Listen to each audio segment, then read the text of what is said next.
சளி, இருமல், அஜீரணம், வாய்வு தொல்லை, கை கால் குடைச்சலுக்கு இந்த இஞ்சி மரப்பா செஞ்சு சாப்பிடுங்க. முதல்ல நம்ம தேவையான அளவுக்கு இஞ்சி எடுத்துக்கலாம். சுத்தம் பண்ணதுக்கு அப்புறமா நம்ம இதை மெஷர் பண்ணிக்கிடலாம். நல்லா தோலை சீவிட்டு கழுவிட்டு குட்டி குட்டி பீசஸாக கட் பண்ணி நீங்கள் இதை அளந்து எடுத்துக்கோங்க. இப்போ இதில் ஒரு 1/4 டம்ளர் அளவுக்கு தண்ணி சேர்த்து நல்லா பேஸ்ட் பக்குவத்துக்கு அரைச்சிக்கோங்க. இப்போ இந்த இஞ்சி பேஸ்ட்டை எந்த பாத்திரத்தில் மரப்பா செய்ய போறீங்களோ அந்த பாத்திரத்துக்கு மாற்றி அதில் ஒரு 1/4 பகுதி எடுத்து வடிகட்டி எடுத்துக்கோங்க. இந்த சக்கையை நீங்கள் டீ போட பயன்படுத்திக்கோங்க. 1 கப் அளவுக்கு இஞ்சி பேஸ்ட் இருந்தால் 2 கப் அளவுக்கு சர்க்கரை சேர்த்துக்கோங்க. 1 பிஞ்ச் அளவுக்கு உப்பு சேர்த்து முதல்ல நல்லா மிக்ஸ் பண்ணிக்கோங்க. அதுக்கப்புறமா ஸ்டவ் ஆன் பண்ணி நல்லா கலந்துக்கிட்டே இருங்க. இதுக்கு பாகுபதம் ரொம்பவே முக்கியம். இதுக்கு இடையில ஒரு பிளேட்ல எண்ணெயோ நெய்யோ ராவிக்கோங்க. பாகுபதம் செக் பண்றதுக்கு ஒரு சின்ன பிளேட்ல கொஞ்சம் தண்ணி எடுத்துக்கோங்க.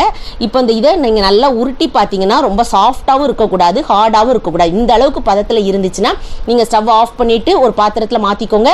இது சூடா இருக்கும் போது நம்ம கட் பண்ணக்கூடாது, ஆறுனதுக்கு அப்புறமும் கட் பண்ணக்கூடாது. இடைப்பட்ட விதத்தில் கட் பண்ணிட்டு சர்வ் பண்ணுங்க. சூப்பரா இருக்கும்.